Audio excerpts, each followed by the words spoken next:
Bugün sizlerle çok sağlıklı ve lezzetli bir mercimek çorbası tarifi paylaşıyoruz. Lokanta usulü nefis bir çorba. Ve yapılışı da sadece 5-10 dakika sürüyor. Tarifin detaylarına geçmeden yeni tariflerden haberdar olmak için kanalımıza mutlaka abone olun.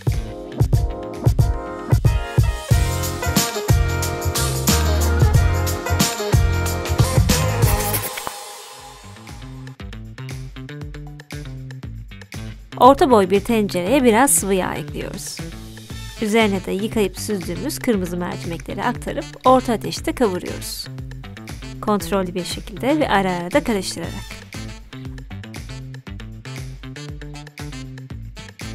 O sırada soğanı hazırlayalım. 1 adet küçük soğanı bütün olarak çorbada kullanacağız. Kabuklarını soyup hazır ediyoruz.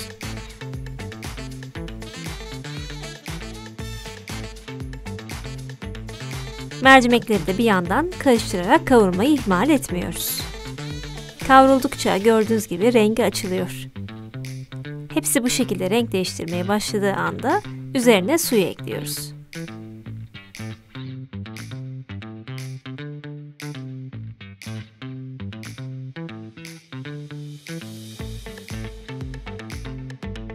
Bu çorbada et suyu çok iyi sonuç veriyor. Varsa mutlaka suyun bir kısmını et suyu olarak kullanın.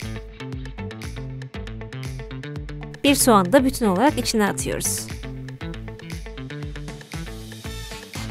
Tabii tuzu da bu aşamada ekliyoruz. Çorba kaynadıktan sonra üzerinde böyle köpük oluşabilir. O kısımları temizlemekte fayda var.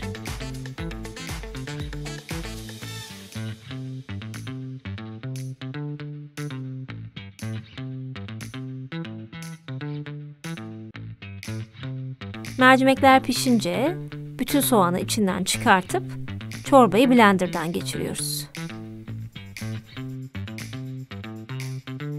Çorba bu şekilde biraz daha kaynasın. Biz de o sırada üzeri için tereyağlı bir sos hazırlayalım.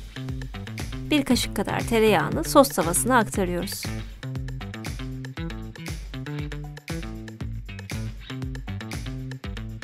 Yağ eriyince içine kırmızı toz biber ve biraz da karabiber ekleyip karıştırıyoruz.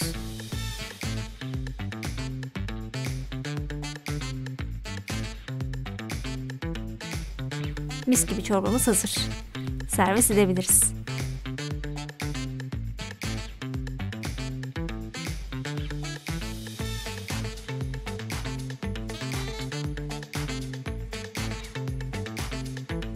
İşte bu kadar basit. Bu sosla birlikte enfes ve inanılmaz kolay bir çorba oldu. Üstelik içinde sadece birkaç malzeme var. Bu durdukça katılaşan bir çorba. Gerek duyarsanız sıcak su ekleyebilirsiniz. Pratik ve sağlıklı tarifler serisine bir tarif daha eklendi. Umarız beğenirsiniz ve en kısa zamanda deneyip bizimle de sonuçları paylaşırsınız. Bir sonraki videoda görüşene kadar kendinize iyi bakın. Deneyecek takipçilerimize şimdiden afiyet olsun.